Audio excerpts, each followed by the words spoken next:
Olá, amigos. Meu nome é Gustavo, eu sou integrante do NEP Chico Xavier, que é vinculado à Casa do Caminho, que é uma instituição espírita cristã, aqui da cidade de São Carlos, interior do estado de São Paulo, e eu venho trazer hoje algumas reflexões acerca do capítulo 33 do Livro da Esperança, chamada Compaixão Sempre. Sabemos que os capítulos desta obra, trazida por Emmanuel, eles consistem num excerto do Evangelho do Novo Testamento e, na sequência, um excerto do Evangelho segundo o Espiritismo. E, na sequência, Emmanuel traz os seus comentários.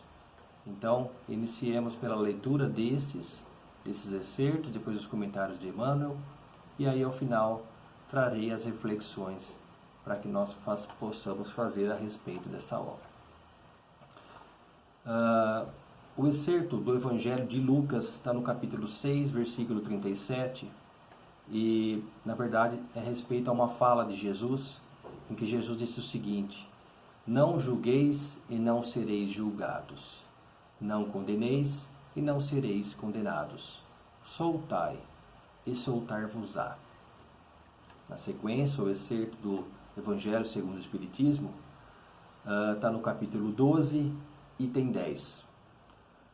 Não esqueçais, meus queridos, que o amor aproxima de Deus a criatura e o ódio a distancia dele. E Emmanuel traz as reflexões. Perante o companheiro que te parece malfeitor, silencia e ampara sempre. Assim, como existem pessoas aparentemente sadias, carregando enfermidades que apenas no futuro se farão evidentes, para a intervenção necessária, há criaturas supostamente normais, portadoras de estranhos desequilíbrios, aos quais se lhes debitam os gestos menos edificantes. Compadece-te, pois, e estende os braços para a obra do auxílio. Muitos daqueles que tombaram na indisciplina e na violência, acabando segregados nas casas de tratamento moral, guardam consigo os braseiros de angústia que lhes foram impostos em dolorosos processos obsessivos, pelas mãos imponderáveis dos adversários desencarnados de outras existências. E quase todos os que esmoreceram no caminho das próprias obrigações, rendendo-se ao assalto da crueldade e do desespero, sustentaram, por tempo enorme, na intimidade do próprio ser, a agoniada tensão da resistência às forças do mal, sucumbindo, muitas vezes, à míngua de compreensão e de amor. Para todos eles, os nossos irmãos caídos em delinquência, volvamos assim, pensamento e ação tocados de simpatia, recordando Jesus que não cogita de nossas imperfeições para sustentar-nos, e certos de que também nós, pela extensão das próprias fraquezas, não conseguimos, em verdade, saber em que obstáculos do caminho os nossos pés tropeçarão. Bom, meus amigos, nós vemos aqui uma mensagem, como diz na própria introdução desta obra, Livro da Esperança, as palavras sempre tão novas trazidas pelo Mestre Jesus.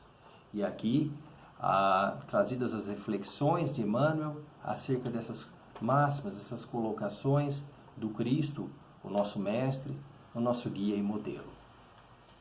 Iniciemos a nossa reflexão de que Emmanuel, não por acaso, traz essa advertência, essa afirmativa do próprio Cristo, no sentido de que não julgueis para que não sejais julgados.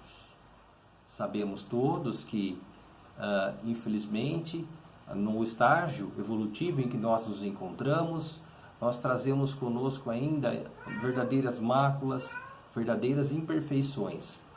Estas que ainda nos impelem muitas vezes a alguns costumes nada muito desejados, como o pré-julgamento, ou seja, o julgamento sem conhecer a causa, e ainda mais, o próprio julgamento. Nós muitas vezes nos elegemos como os verdadeiros fiscais da consciência alheia e acabamos fazendo uso disso como que de uma forma automática, procedendo ao julgamento de nossos irmãos. O julgamento este, com certeza, totalmente equivocado, vez que esses julgamentos, eles são muito tendenciosos no sentido de resumir a pessoa única e exclusivamente àquele ato em questão, que está sendo analisado do nosso julgamento. Os julgamentos esses que são rigorosos, criteriosos. Então verificamos que Jesus, já conhecendo o íntimo do ser humano, ele já veio desde aquela época nos advertindo, pois muitas vezes nos deparamos, até na própria mídia, casos, situações em que um determinado indivíduo pratica uma conduta, muitas vezes até penalmente relevante e acaba sendo julgado, condenado, e aí fica estigmatizado, fica tendo aquela visão de que aquele ser se resume única e exclusivamente àquela ação praticada. Acabamos nos esquecendo de que aquele ser, assim como nós, é um ser imperfeito, criado à imagem e semelhança de Deus, criado simples e ignorante, assim como nós, e assim como nós, na qualidade de criatura imperfeita, contudo marchante, viajante na escala evolutiva, segue a sua vida, com erros e acertos, portando virtudes e imperfeições. Contudo, como se diz no popular, muitas vezes acabamos nos fechando e sendo verdadeiros juízes, acabamos verdadeiramente emitindo pareceres, juízos de valor acerca não apenas dos atos. Sabemos também que se faz necessário, sim, no momento oportuno, aquela conversa amiga, de uma forma orientadora, de uma forma auxiliar o nosso irmão, contribuindo com ele uma sugestão de corrigenda, para que busque outros meios, para que deixe de lado aqueles equívocos reiterados do passado. Mas isso não quer dizer com que nós sejamos os verdadeiros donos da lei, os verdadeiros julgadores, doutores. E o Cristo, já ciente naquela época dessa necessidade, dessa questão de emitirmos um juízo de valor, de julgarmos o nosso próximo, já nos advertiu para que nós não julgássemos o próximo, pois igualmente seríamos julgados tanto pelos outros como pela nossa própria consciência, o nosso próprio tribunal da consciência. Muitas vezes verificamos irmãos que ficam acalentando uma autoculpa, acalentando uma forma de que são muito rigorosos consigo, não se permitem, não se reconhecem como seres imperfeitos e que estão passíveis sim dos erros. O próprio Cristo, a cada intervenção sua, a cada realização das obras, dos chamados à época milagres, ele sempre advertia para ir e não pecar mais, ciente da nossa imperfeição. Contudo, já enxergava em nós o potencial divino que todos nós guardamos.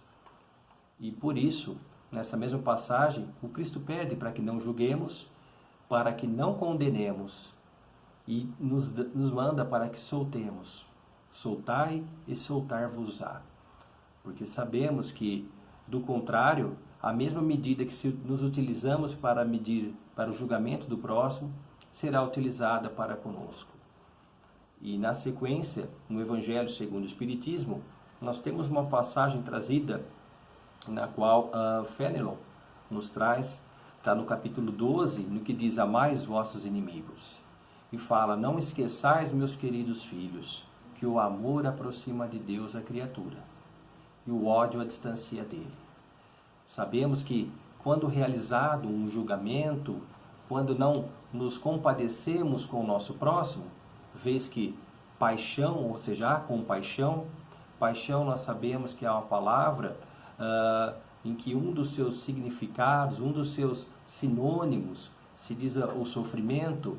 Nós conhecemos aquela passagem, a paixão do Cristo, ou seja, o sofrimento encontrado naquele momento a caminho do madeiro, Então, compaixão, sofrer com. Compaixão é um convite para que nós saiamos da indiferença, para que nós nos compadeçamos com as dores alheias, pois assim como nós, são nossos irmãos, sofredores, merecedores sim da bondade de Deus, do amor, contudo ainda portam com si alguns germes que acabam cultivando para o mal. E seguimos na primeira palavra, ou melhor, na primeira frase trazida por Emmanuel, ele coloca o seguinte: perante o companheiro que te parece malfeitor, silencia e ampara sempre. Verificamos aqui quantas vezes não nos encontramos numa situação, num estado de beligerância, um litígio constante, diuturno, e muitas vezes se dá dentro do nosso próprio lar. No livro Palavras de Vida Eterna, também ditado por Emmanuel, nós temos o capítulo 107, e esse capítulo especificamente ele é chamado Compaixão em Família, e Emmanuel nos pondera de uma forma muito peculiar e muito oportuna a primeira carta de Paulo a Timóteo, capítulo 5, versículo 8, no qual Paulo diz o seguinte: mas se alguém não tem cuidado dos seus, e principalmente dos da sua família, negou a fé. Então verifiquemos a compaixão, sofrer com, ter aquela empatia, o compadecimento, amparar o irmão, se faz necessário com que nós reconheçamos o nosso próximo mais próximo, para que sejamos compassivos com esse próximo, esses nossos companheiros de caminhada. Sabemos agora, nesse momento pelo qual ainda passamos, afinal são praticamente, acredito que 6 meses, em estreitamento de relações domésticas.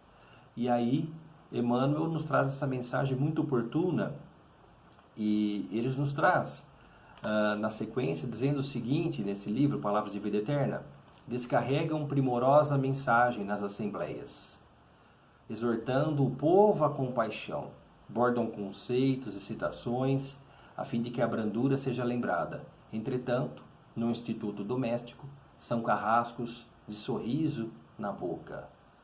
E Emmanuel continua: comovem multidões, mas não gravam a mínima gentileza nos corações que os cercam, entre as paredes familiares. Promovem subscrições de auxílio público, mas negam o simples olhar de carinho ao servidor que lhes põe à mesa. Incitam a comunidade aos rasgos do heroísmo econômico, o levantamento de albergues, hospitais, disputam créditos publicitários em torno do próprio nome. Entretanto, não hesitam em exportar no rumo do asilo o avô menos feliz, que a provação expõe à caducidade. E aí Emmanuel arremata no 8º parágrafo dizendo: ajudemos sim, ajudemos aos outros, quanto nos seja possível. Entretanto, sejamos igualmente bons para com aqueles que respiram em nosso hálito. Devedores de muitos séculos, temos em nossa casa, no trabalho, no caminho, no ideal ou na parentela, as nossas principais testemunhas de quitação. Então nós verificamos, meus amigos, que a compaixão, muitas vezes, nós até por uma facilidade, digamos assim, não deixa de ser um princípio, um primeiro passo, uma primeira caminhada, né, no sentido do bem, mas muitas vezes é mais fácil fazer o bem para aquele que está fora da nossa convivência, ou então praticar como se diz, uma caridade material, não menosprezando, muito pelo contrário, se faz necessário sim, mas às vezes pela facilidade de que se apresenta frente à caridade moral, e principalmente a compaixão no ambiente doméstico, muitas vezes acabamos abandonando os nossos próximos mais próximos. Acabamos fazendo, inclusive dos ensinamentos do Cristo, textos e frases maravilhosas para serem repetidas, divulgadas aos 4 ventos, nos púlpitos, nas assembleias, nas reuniões, comovendo os espectadores, contudo, palavras ocas e sem vida. Vês que, na verdade, aquele que propaga essas palavras, não ainda as sente. Sabemos que o Evangelho tem que ser conhecido, entendido, bem compreendido e vivenciado, principalmente.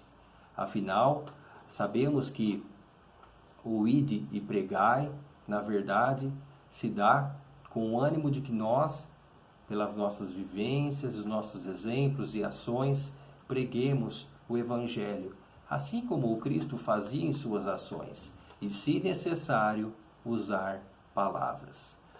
Seguindo aqui a questão, as reflexões de Emmanuel, ele nos traz o seguinte: compadece-te, pois, e estende os braços para a obra do auxílio. Não podemos nos permitir com que nós sejamos indiferentes para com o próximo, ou ainda que tenhamos vindo numa indiferença, numa vida muitas vezes até egoística, mas que esse autoconhecimento, como dito já pelo Agostinho, na pergunta 919 do Livro dos Espíritos, para que esse autoconhecimento se faça algo imperioso em nossas vidas, para que nós possamos nos conhecer e codificado, identificado uma questão ali, questões egoísticas ou então a própria indiferença, que nós possamos combatê-la firmemente com o exercício da compaixão, que nós possamos de uma forma em paz e, além de tudo, de uma forma firme e robusta, nos darmos em passos firmes. Na obra Espírito de Verdade, por diversos autores, fruto de uma parceria entre Francisco Cândido Xavier e Valdo Vieira, nós temos uma mensagem do Espírito Kaibar Schutel, no capítulo 96, Se Compassivo. E a primeira frase, Kaibar nos traz o seguinte: sem compaixão não há caridade. Vejamos aqui, então, uma advertência. Afinal, todos nós sabemos que fora da caridade não há salvação. Vês que o Mestre Jesus não veio aqui nos expor ou impor qualquer tipo de orientação ou ministério religioso. Muito pelo contrário, veio nos trazer o amor incondicional. Amor incondicional este que nos carrega, ou melhor, que nós atingimos praticando a caridade. E Kaibar Schutel já inicia na primeira frase: sem compaixão não há caridade. Compaixão esta, é claro que, como eu já disse, se faz necessário combater a indiferença que muitas vezes ainda mora em nós, ou então até de uma forma sutil. Kaibar Schutel traz nesse texto o seguinte: quando o sofrimento alheio não nos sensibiliza, a orientação divina estatue, venhamos a experimentá-lo, igualmente para avaliar a dor do próximo e nos predispormos a ampará-lo. Ou seja, que nós nos coloquemos no lugar daquele nosso irmão que está buscando o auxílio, que aquele irmão que nos recorre, muitas vezes vê nós um porto seguro, e nós não podemos perder a oportunidade de fazer o bem, a oportunidade de poder contribuir, porque assim é feito conosco. Não julgueis para não seres julgados, auxiliai, para que possamos também sermos auxiliados pelos Espíritos de luz na nossa caminhada, na nossa jornada.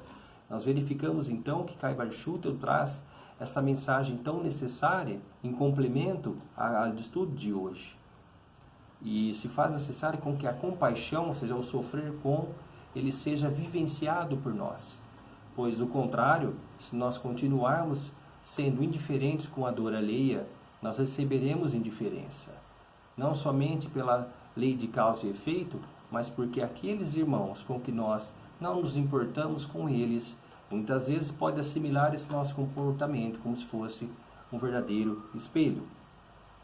E para finalizar as nossas reflexões, eu trago aqui, para que nós fechemos, do livro Contos e Apólogos, essa mensagem ditada pelo irmão X, no capítulo 38, A Esmola da Compaixão. E traz uma mensagem muito interessante à época em que o apóstolo Simão Pedro estava na casa dos apóstolos, realizando serviços, né, de caridade.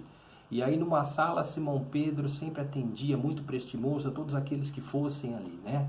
Porém, devido ao cansaço físico e desilusões, né, auridas ao contato com as hipocrisias do mundo, muitas vezes ingratidões, Simão Pedro começava a assinalar uma certa irritação ou fadiga, né? E num certo dia, já no final do expediente, Simão Pedro já se apresentava irritadiço, cansado, e de repente, o que acontece? Um homem que vinha vindo, um viajante, chegou e aí Simão Pedro perguntou o que ele queria ali. E esse homem chegou tranquilo, suave, sereno e tocou sutilmente Simão Pedro. E aí ele continuou: quem és tu que chegas a esta horas, quando o dia de trabalho já terminou? E aí, porque o desconhecido não respondesse, permaneceu silenciado, insistiu o Simão Pedro: avia-te sem demora, dize depressa a que vens. E nesse instante, deteve-se a contemplar o Simão Pedro as rosas de sangue que desabotoavam naquelas mãos belas e finas. Fitou os pés descalços, dos quais transpareciam ainda vivos os rubros sinais dos cravos da cruz. E ansioso, encontrou no estranho peregrino o olhar que refletia o fulgor das estrelas. Perplexo e desfalecente, compreendeu Simão Pedro que ele se achava diante do Mestre Jesus. E ajoelhando-se em lágrimas, gemeu aflito: Senhor, Senhor, que pretendes do teu servo? Foi então que o Mestre Jesus lhe disse: Pedro, lembra-te de que não fomos chamados para socorrer as almas puras. Venho rogar-te a caridade, do silêncio quando não possas auxiliar. Suplico-te, para os filhos de minha esperança, a esmola da compaixão. E aí Pedro, embora amoroso, mas ele mergulhou a face nas mãos e caiu em choro, num pranto copioso e sincero. E quando levantou os olhos, a cabeça para olhar e abraçar o Mestre, Pedro viu que se encontrava sozinho naquele ambiente. Bom, meus amigos, essa é a reflexão que eu trago hoje para que nós possamos seguir não somente a mensagem do Mestre, mas essa lembrança do próprio Emmanuel, para que tenhamos compaixão sempre. Fiquem em paz.